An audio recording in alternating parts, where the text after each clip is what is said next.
지방 사시는 분들, 여러분은 아파트 투자를 하시나요? 하신다면 어떻게 하고 계신가요?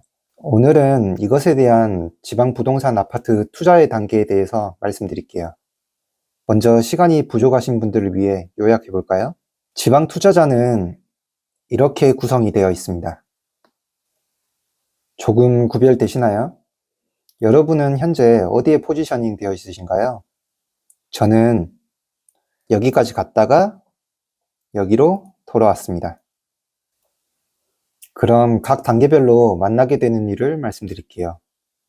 자, 이제 이 하나하나의 단계를 벽이라고 표현을 해볼게요.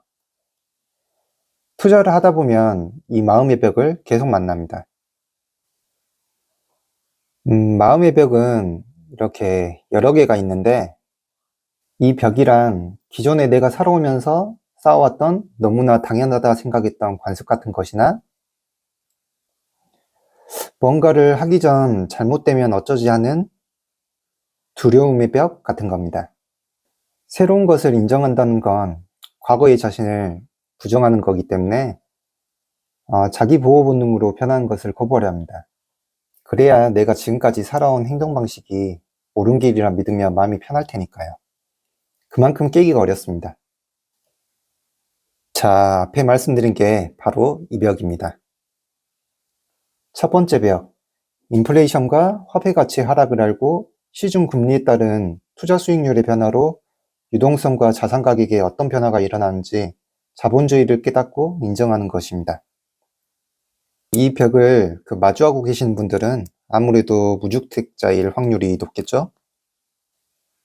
제 영상을 시청하신 분들은 2단계를 넘으셨으리라 생각됩니다. 다음, 두 번째 벽입니다. 1주택을 넘어서 2주택, 그리고 다주택자로 간다는 것. 1주택, 이 내 집 마련하는 건 실거주한다는 생각 때문에 실행과 부담감이 낮습니다. 하지만 2주택부터는 달라요.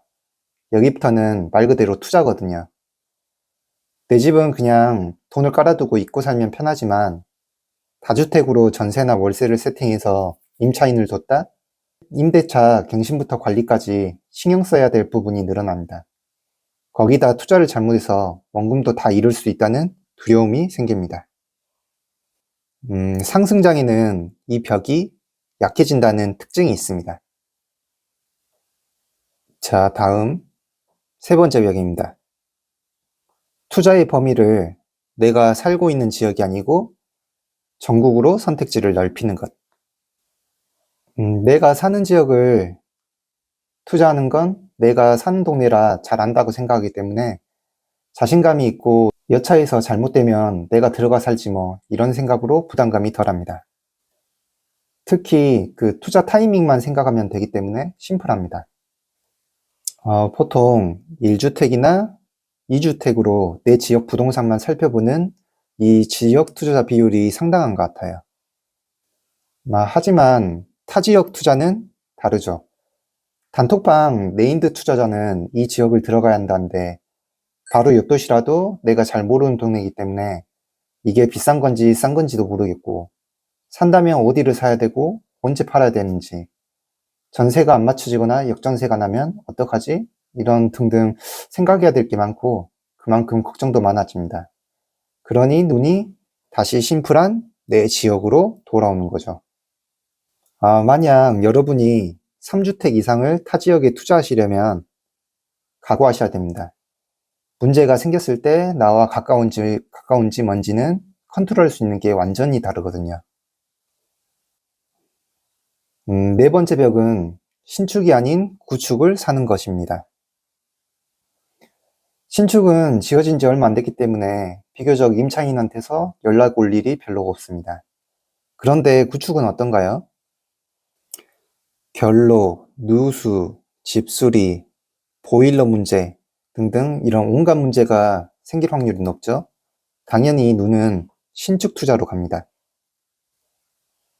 그런데 신축 아파트를 한 채 투자할 돈으로 그 역 구축 아파트를 세 채 투자할 수 있고 세금 떼고 수익이 1.5배 차이 날 거라 예상된다면 여러분은 어떻게 하시겠어요? 구축 투자해 보신 분들은 아시겠지만 문제가 생기면 해결 기간 내내 이제 스트레스를 받고 내 시간과 노력은 덤으로 뺏깁니다. 마지막으로 저는 아직 경험해 보지 못한 벽입니다. 저는 몇 채 안 되는 아파트로도 부동산 시장이 안 좋아지니 못 버티고 정리하는 수밖에 없었는데요. 이 벽을 넘으신 분들은 정말 존경스럽습니다. 다섯 번째 벽입니다. 주택을 규모하여 자산의 크기를 늘리는 것. 더 비싼 아파트, 더 많은 집을 보유할수록 종부세 등의 보유세와 취득세, 양도세 같은 세금 계산이 복잡해집니다. 그리고 관리할 주택이 많다 보니 사실상 여기부터는 직장인 투자자는 하기 어렵다 저는 생각합니다. 보유한 물건만큼 다양한 사건이 생기고 위기가 찾아올 건데 이런 스트레스와 리스크를 감당할 수 있는 멘탈과 경험을 가진 사람만이 이 벽을 넘을 수 있는 것 같아요. 지금까지 지방 부동산 투자의 단계에 대해 말씀드렸는데요. 앞서 말씀드린 벽을 여러분이 하나하나 넘을수록 여러분이 얻는 성과가 더 커질 확률이 높습니다.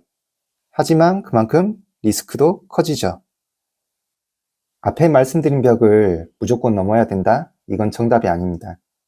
내가 사는 지역만 투자하는 그 나와바리 투자로 큰 돈을 버신 분들도 계시고요.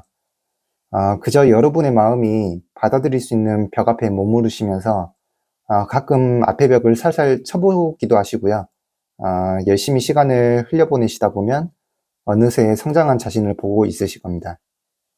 아직 내 마음이 넘지 못할 벽인데 무리하게 그 벽을 넘으려 했다가는 벽에서 떨어져서 큰 고통을 당하실 수도 있어요. 그러니 욕심은 조금 내려놓으시고요. 자기 자신의 내면에 집중해 충분히 대화하시면서 나에게 맞는 벽 안에서 무리하지 않고 꾸준히 천천히 성장해 나가는 여러분이 되셨으면 합니다.